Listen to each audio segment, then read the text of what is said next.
Саламатсыңарбы балдар. Бүгүн биз сабакта силер менен акындык өнөрдүн сырын өз тагдыры, эч кимге окшошпогон кайталангыс көз карашы менен ачып, ар кыл чыгармалардын акындык өнөр серисине бийик деңгээлге жеткире алган кыргыз элинин чыгаан акындарынын бири Байдылда Сарногоев менен таанышабыз. Кыргыз эли, кызыл гүлдүү жазайым, бул кареке элесиңди катайын, өмүр бою өзүңдү ырдап келатам, өлсөм көрдө, кыргызым деп жатайын деп, ырларында кыргызды даңктап, эл үчүн күйүп жанган, эң мыкты чыгармаларды жараткан мекенчил акын болгон. Кыргыз эл акыны Байдылда Сарногоев кадимки хан Манас атабыз жердеген касиеттүү Талас жергесиндеги Кара Ой айылында 1932 жылы туулган. Бирок акындын жубайы Зина Сарногоеванын эскерүүсүндө 1928 жылы туулгандыгын эскерет. Ата-энесинен эрте ажырап калган бала убагында туулгандыгы тууралуу күбөлүк алып берген киши жок. Кийин паспорт алганда 1932 жыл деп жазылып калыптыр. Акындын 50 жаш деген ырында метрикам жок, так чыктым бейлүүгө, мезгил өтүп калп чыктым белүүгө, айтор билбейм ата-энем өлбөсө, айтып бермек менин жашым жөнүндө. Не болсо да жашсыз адам болобу, мен өзүмдү байкап көрүп боло, болжоп туруп коюп алгам даатасын, же төмөндүр, же кеткендир жогору.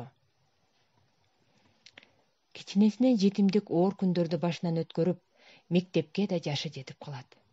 Өзү теңдүү балдар менен советтик мектепке тарбиялана баштайт. Бирок Байыртан далай төкмөлөрдү берген ыр киндиктүү Талас жергеси ыр дүйнөсүнө жетелейт. Жетим болуп жетилген, айткан сөздү илип алган куйма кулак Байдылда ошол кезде эл арасында кеңири тараган эсен аман, чоңду, жеңи жок, Эшмамбеттин ырларын угуп, калк арасын кадырлап ырдаган Калык, Осмонкул, Алымкулдарга таасирленип, кичинесинен акын, ырчы болгусу келет. Совет бийлигинин камкордугунун аркасында идиректүү жаш акынды Борбор калабыздагы номер 5 жатак мектебине алып келип окутуп калышат. Бул мектеп азыр бир номер 5 Молдокунов атындагы улуттук компьютердик гимназия деп аталат.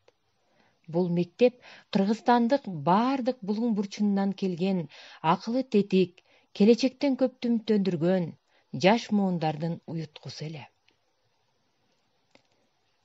Жаш акын бул жерден Алы Тукумбаев, Алыкул Усмонов, Медин Алыбаев, Райкан Шукурбековдор менен таанышып, алардын чыгармаларын окуп, алардын бийик көркөм дөөлөттөрүн өздөштүрүп, ошолордой акын болууга шыктанып өсүп жетилет.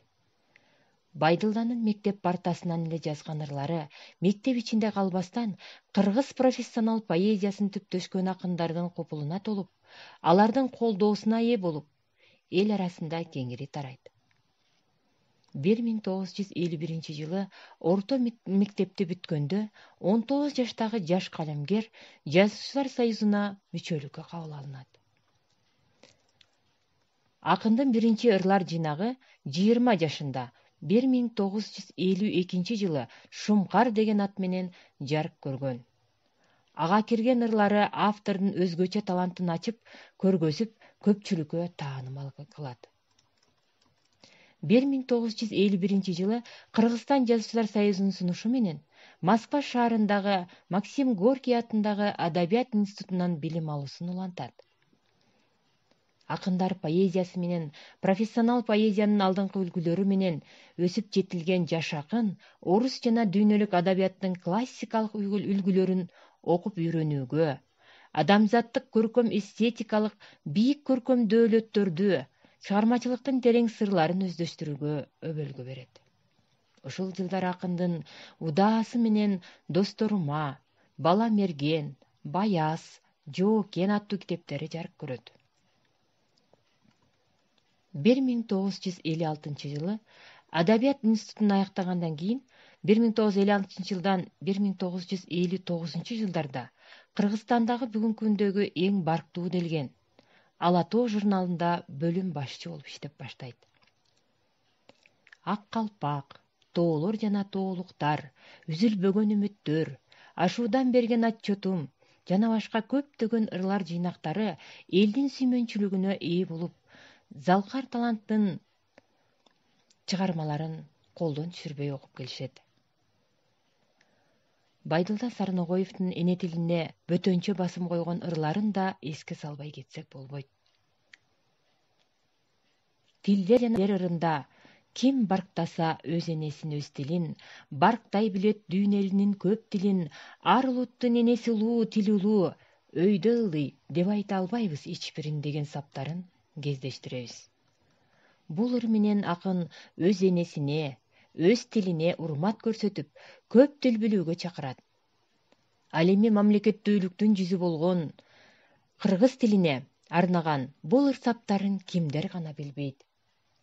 Эне тилин билбеген эси жогун аныктайт, эне тилин сүйбөгөн элин сүйүп жарытпайт.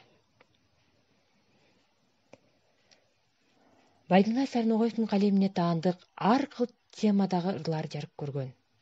Сатиралык мүнөздөгү жумшак юмор менен сүрөттөлгөн ачуу чындыкты жумшак күлкү менен ажарын ачкан ырлары да кеңирүү.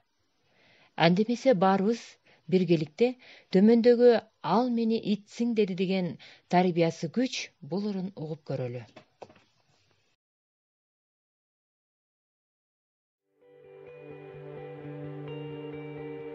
Ал мени итсиң деди, итмин дедим.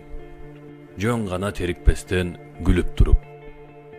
Не кылам ырылдашып, чырылдашып, мен анын ит экенин билип туруп.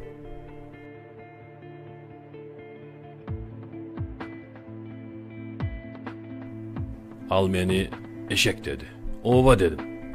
Болбосо кемсинтүүгө жетет тилим. Не кылам айкырышып, кыйкырышып, мен анын билип туруп эшектигин.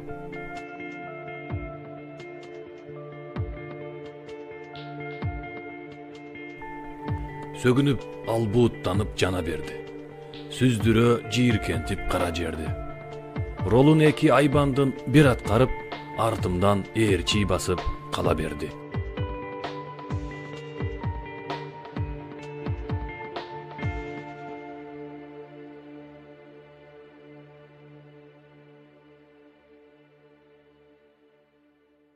Не кылам ырылдашып, чырылдашып, мен анын ит экенин билип туруп.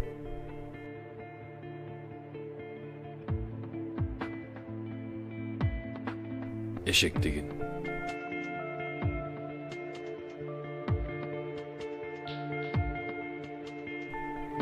Сөгүнүп албууттанып жана берди. Ал мени эшек деди. Ооба дедим. Болбосо кемсинтүүгө жетет тилим. Не кылам айкырышып, кыйкырышып, мен анын билип туруп, сүздүрө жийиркентип кара жерди. Ролун эки айбандын бир аткарып, артымдан ээрчий басып кала берди.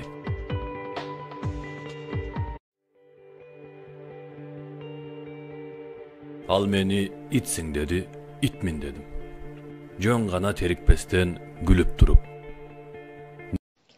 Балдар, акындын калеминен жаралган 20дан ашык ырларына обон чыгарылып, бүгүнкү күндө да жаш ырчыларыбыздын аткаруусунда өтө кызыгуу менен угуп келе жатабыз.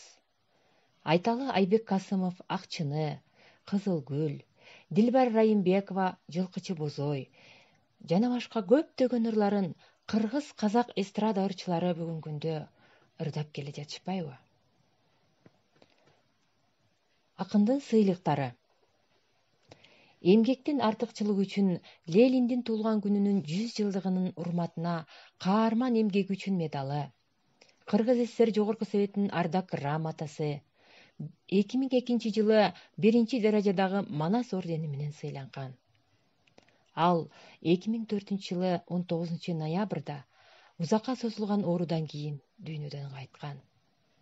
Улутчул дешет билбеген, улутун кимдер сүйбөгөн, кызыл эт кезден төрөлүп, кыялын көккө күүлөгөн.